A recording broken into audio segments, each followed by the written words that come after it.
essence, un cri, une douleur, un bruit, un cœur très doux, ami, un cœur qui bat la vie.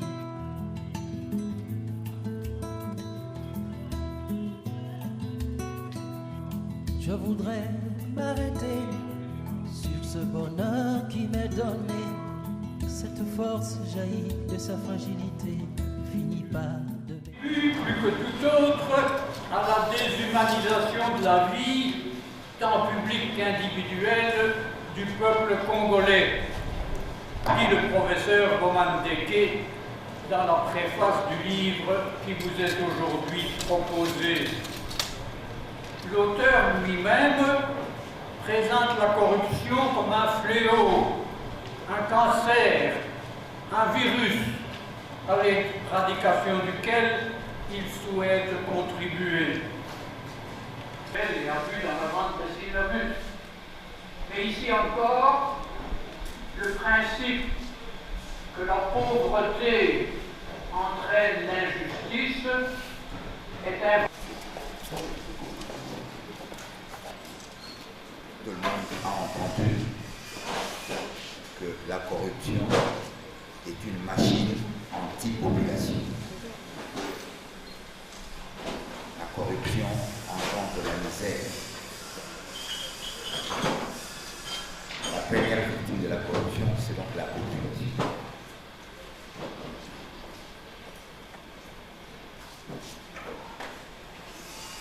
L'auteur, M. Justin Kabongo, a vu juste de relever tous les aspects de ce fléau, de ce cancer qu'est la corruption, dans cet ouvrage célèbre, La corruption en République démocratique du Congo.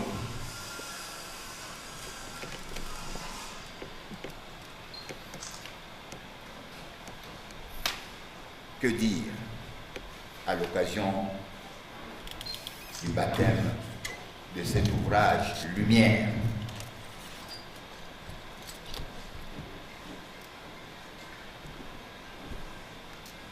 Force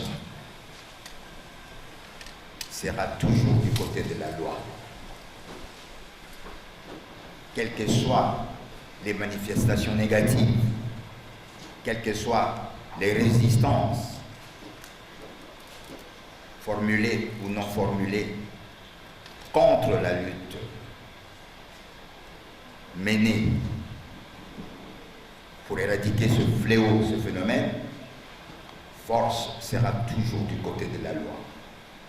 Ainsi donc, aujourd'hui,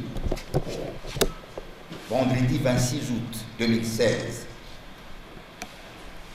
je baptise cet ouvrage phare de M. Justin Kabongo. Je demande que cet ouvrage soit prospère, qu'il donne une autre vision dans le monde et surtout qu'il donne une autre vision dans notre pays, la République démocratique du Congo.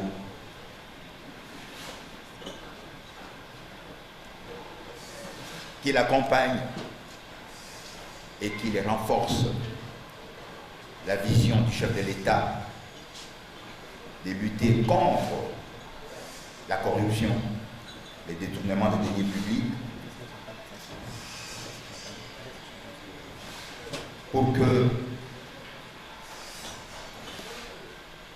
le peuple congolais profite équitablement de ses richesses. Bonne vie à cet ouvrage.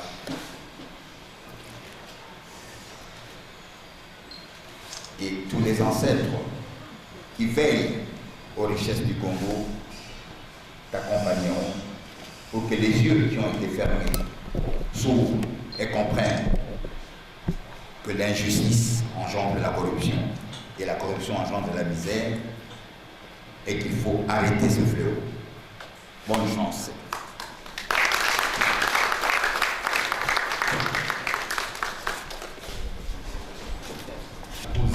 auteurs ou aux membres de la campagne, je voudrais seulement témoigner la gratitude vis-à-vis de l'auteur qui a ainsi démontré, comme le faisait le vieux sage grec, qui, en plein soleil, s'est promené avec une lampe largement allumée.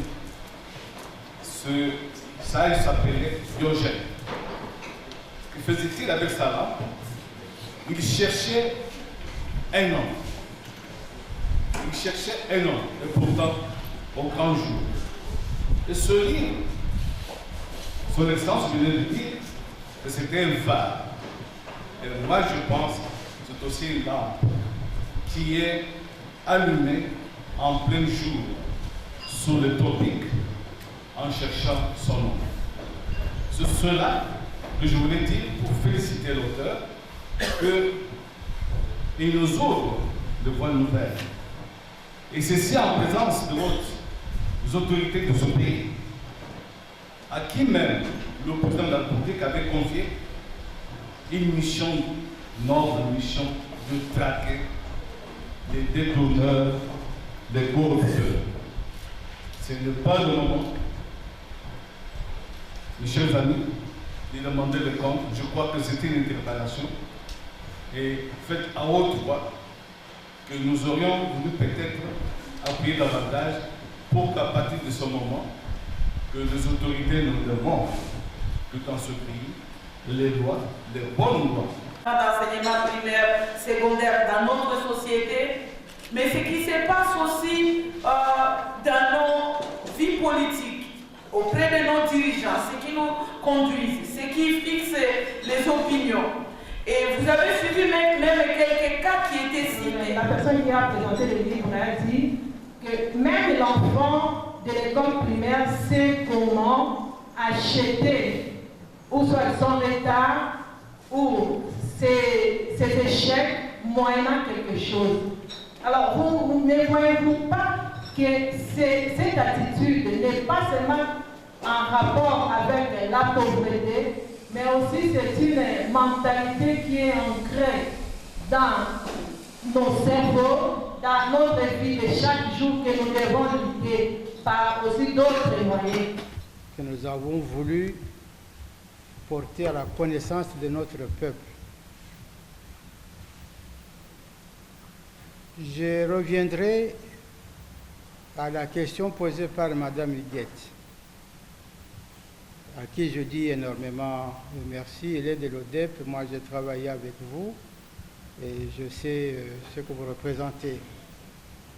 Mais je vous dirais tout simplement que la question de la corruption dans notre vie, elle est posée, elle est là, elle est évidente. Il faut chercher des solutions. Les solutions, il ne faut pas aller trop loin. Il faut chercher d'abord à changer la mentalité de l'homme. L'homme entendu, enfant, adulte, père, mère, société, gouvernants, etc. Nous devons changer notre mentalité. En ce moment ici, je me rappelle moi, quand j'étais à l'école primaire, nous avons eu une leçon de catéchisme pour ceux qui ont passé dans des écoles catholiques, la plupart d'entre nous. Et cette leçon de catéchisme, nous l'avons apprise jusqu'à la fin des humanités. Et moi, je suis allé dans un grand collège, le collège de Campondé, jusqu'en 7e préparatoire. J'ai étudié encore une fois le catéchisme. C'est pour vous dire que nous devons apprendre à nos enfants, dès le bas âge, le respect du bien de l'État, le respect du bien d'autrui, l'amour du prochain. C'est ça, ce sont ces valeurs que nous devons absolument inculquer, éduquer à nos enfants dès le premier âge. Et ainsi, ils vont grandir dans leur mentalité ancrée avec la recherche de valeurs et non pas tomber dans les antivaleurs comme nous vivons aujourd'hui. J'aimerais, sans ouvrir, parce que si vous allez prendre le livre, il est là, il sera vendu ou exposé là-bas. Dans ce livre, vous allez trouver la réponse à toutes vos préoccupations. J'enchaîne à la question, à la préoccupation de notre ami qui a posé la question sur la police, etc. Je vais vous dire la vérité. Je n'ai épargné aucun secteur dans mon analyse dans ce livre. J'ai parcouru tous les secteurs, notamment la police, avec le sifflet, le long des ronds-points, arrêtant malheureusement les véhicules, même s'il n'a pas commis l'infraction, pour pouvoir répondre au Dikelemba qui, à côté de la soirée, ils vont se partager avec leur chef. Et ça, c'est une manifestation concrète de la corruption au sein de notre police. J'ai répondu à ces questions. Vous allez voir ça dans le livre. Je n'ai épargné aucun secteur, je vous dis, et vous serez convaincus si vous allez entrer dans le livre, et entrer dans le livre dès la première page jusqu'à la dernière page du commissaire spécial qui est présent pour nous soutenir. Il y a bien sûr la part de nous, les parents que nous sommes. Quelle est notre part? Notre part, nous se mettons au monde des enfants, mais pas en faire des chégués, des koulouna, des filles mères dans la rue. Non, tout parent doit avoir le souci d'éduquer ses enfants pour les mener dans le monde et qu'ils soient utiles à leur peuple, à leur pays. Mais qu'en est-il? Qu'est-ce que nous voyons? Les parents sont eux-mêmes fragilisés. Nous avons dit tout à l'heure que la pauvreté engendre toutes les antivaleurs que nous vivons aujourd'hui. Les parents sont déjà, je peux dire, fragilisés eux-mêmes par leurs conditions de vie, les conditions sociales qui ne permettent pas aux enfants de contrôler leurs enfants. Ainsi, vous allez tout voir les parents qui sont déjà dans la maison, 20h, 21h, il y a un enfant qui va venir toquer. Vous verrez un parent qui va ouvrir la porte à son enfant qui rentre à 20h, qui rentre à 21h. Il va demander d'où vient cet enfant. Vous ne pouvez pas avoir la réponse.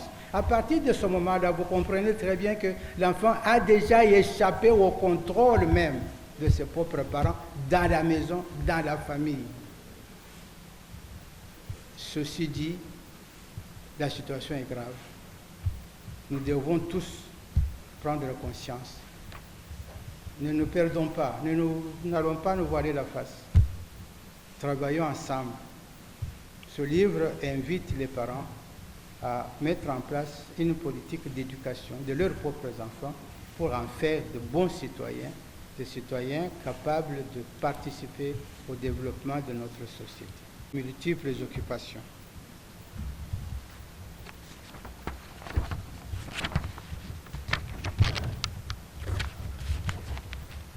Nous espérons que le sujet traité dans cet ouvrage aura retenu votre attention et suscitera beaucoup d'intérêt. C'est aussi une façon pour l'association de participer à la lutte contre la corruption qui sévit dans notre pays, lutte contre laquelle le président de la République, chef de l'État, s'est personnellement engagé. En définitive, je vous prie de vous approprier cet ouvrage et d'en faire un large écho. Honorables, Mesdames et Messieurs, je crois que je ne peux ne pas, encore une fois, vous remercier pour votre aimable attention.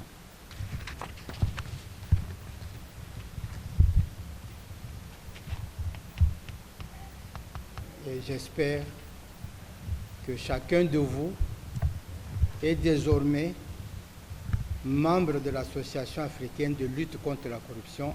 Je vous dis merci.